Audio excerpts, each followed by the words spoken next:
Hey everyone, and welcome to this update video on Clanga, the web app I'm building to help keep track of personal spending. If you missed the intro video, please find the link in the description below.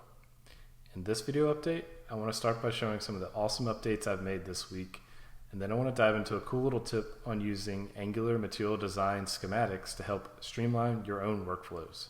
So with that, let's get started. Over the past week, I worked to build out the layout for the overview page. This page serves as a dashboard view to provide the user with a quick glance of their financial picture. The user should be able to quickly look at this page and have a good understanding of how their finances look. So this is the current layout of the overview page. It's a dashboard with different cards separating all of the different views. It's got a nice feel to it and easy to view for the user. In the first card, I'm showing the accounts view, where it shows the total net worth of the user and then the accounts of the user broken down into different sections, just checking and savings and credit cards and debt sections here. The numbers are just dummies, so the number's not going to add up here if you're looking in depth into that.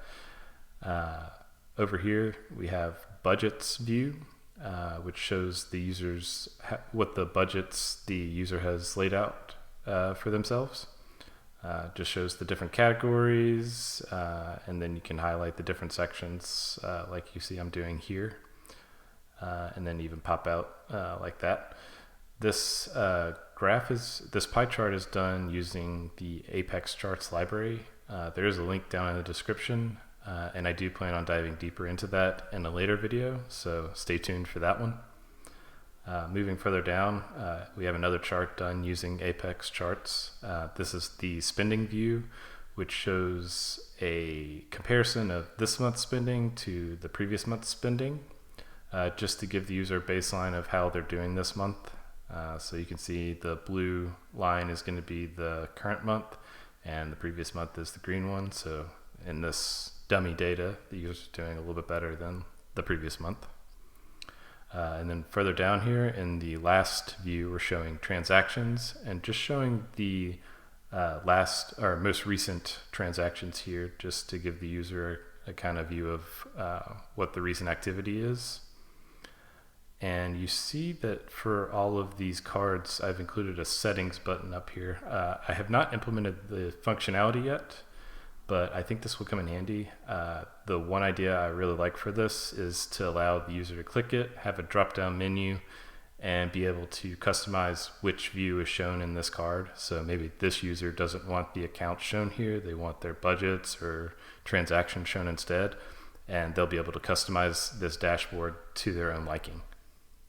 So that's just about it for the updates for this week. So now that we have this week's updates out of the way, I wanted to share a quick tip for using Material Angular library UI components, which helps streamline the workflow pretty nicely. So if we're opening up the material.angular.io website for the documentation, and we go over to guides and schematics, this kind of gives an overview of all the schematics that are available once you install the Material Design UI library.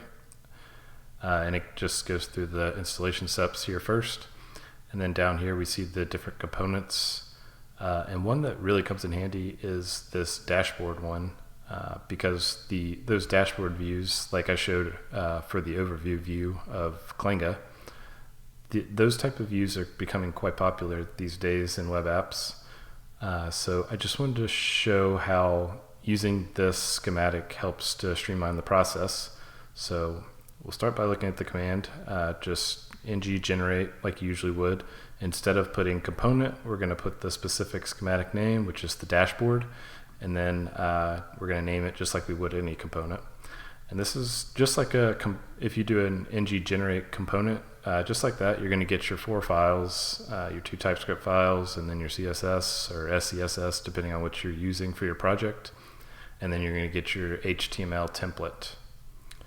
So if we pop open VS Code, I'll actually show you what actually gets generated here. So actually let me go back and actually copy most of the command just to make things easier. And we'll go into VS Code, and we're going to paste that. And then we're just going to put test component. We'll name it test. And we see that all 4 of these files get created. And just to show you what it looks like, we'll update this to test component. So if we run our Clanga app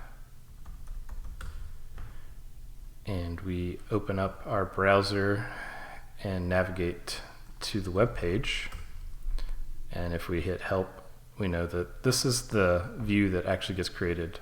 So you have this entire layout just by hitting that command.